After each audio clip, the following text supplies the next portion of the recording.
अस्सलामुअलैकुम everyone, welcome back to my YouTube channel. उम्मीद करती हूँ कि आप लोग सब खैरियत से होंगे।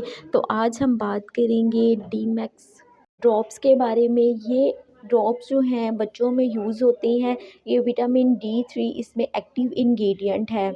जिन बच्चों में विटामिन डी की कमी होती है, उनकी हड्डियां कमज़ोर होती हैं, दांत टाइम पर नहीं निकलते हैं, बहुत ज़्यादा उनको वीकनेस होती है, थोड़ा सा खेलें कूदें तो थकावट हो जाती है।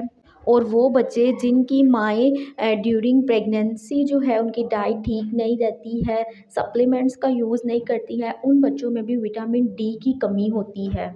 विटामिन डी हमारी बॉडी में कैल्शियम की एब्जॉर्प्शन में हेल्प करता है।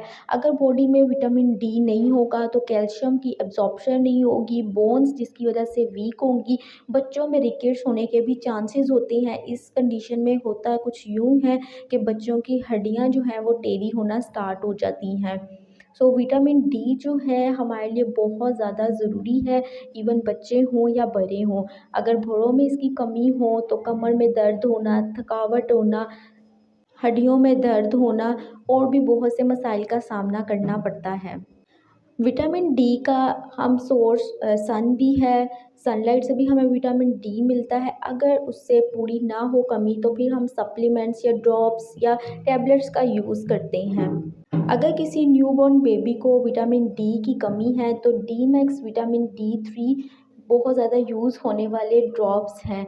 इसका एक ड्रॉप डेली दिया जाता है और इसके एक ड्रॉप के अंदर 400 माइक्रोग्राम जो है विटामिन डी होता है। आपने इसे 3 मंथ्स तक इस्तेमाल करना है। ये ओरल ड्रॉप्स होते हैं। अपने डॉक्टर की हिदायत के मुताबिक इस्तेमाल करें, क्योंकि किसी भी चीज़ की ज़्यादती भी हमारी बॉडी के लिए नुकसानदेह है। उम्मीद करती हूँ कि ये मेरी वीडियो आपके लिए बहुत इन्फॉर्मेटिव रही होगी। If you guys like this video so don't forget to subscribe my YouTube channel. अल्लाह हाफ़िज़।